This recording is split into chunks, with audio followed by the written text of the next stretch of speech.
নরসিংদীর আলোকবাড়িতে দুপক্ষের সংঘর্ষে গুলিতে প্রাণ গেছে একজনের, আহত হয়েছেন ৫ জন।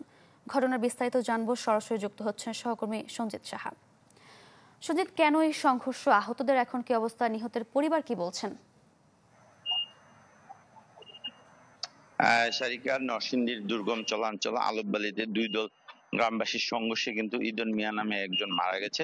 মূলত আমরা যে বিষয়টি জানতে পেরেছি যে গত 5ই আগস্টের পর এলাকায় যে আওয়ামী লীগের নেতাকর্মী যারা রয়েছিল তারা কিন্তু এলাকা ছাড়া হয়ে পড়ে এবং বেশ কিছুদিন তারা এলাকা ছাড়া থাকার পর আজ ভোরবেলায় অর্থাৎ ভোর 5টা সাড়ে 5টার দিকে আওয়ামী লীগের যে লোকজন রয়েছে অর্থাৎ অ্যাডভোকেট আসাদ আলীর নেতৃত্বে যেসব লোকজন এলাকার বাইরে ছিল তারা কিন্তু আজকে গ্রামে ঢোকার চেষ্টা করে এবং তারা দল বল সশস্ত্র নিয়ে সুসজ্জিত হয়ে তারা কিন্তু আজকে এলাকায় ঢোকে এবং এলাকায় ঢোকার পরেই কিন্তু বিএনপি নেতাকর্মী যারা রয়েছে তাদের সাথে কিন্তু তারা সংঘর্ষে জড়িয়ে পড়ে এবং তারা অতর্কিত যে গুলি বর্ষণ শুরু করে সেখানে কিন্তু একজন গুলিবিদ্ধ হয়ে ঘটনাস্থলেই মারা যায় এবং আহত হয় কম বেশি 30 থেকে 35 জন।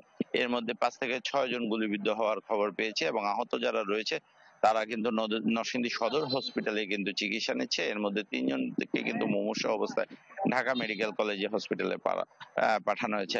এছাড়াও যারা নিহত রয়েছে তারা আমাদেরকে জানিয়েছে আজকে যে ঘটনাটি এটা অতর্কিত একটা হামলা চালিয়েছে, হামলার ঘটনায় কিন্তু তারা মারা গেছে বলে আমাদেরকে জানতে পেরেছি। তো এই ছিল সর্বশেষ অবস্থা। সারিকা। সঞ্জিত, ধন্যবাদ আপনাকে। দর্শক, নরসিংদীর আলোকবাড়িতে দুপক্ষের সংঘর্ষের ঘটনা নিয়ে বিস্তারিত জানছিলাম। নতুন বাংলাদেশ গড়তে এলো জুলফিকার স্টিল। জুলফিকার স্টিল, ইস্পাত দৃঢ় অঙ্গীকার।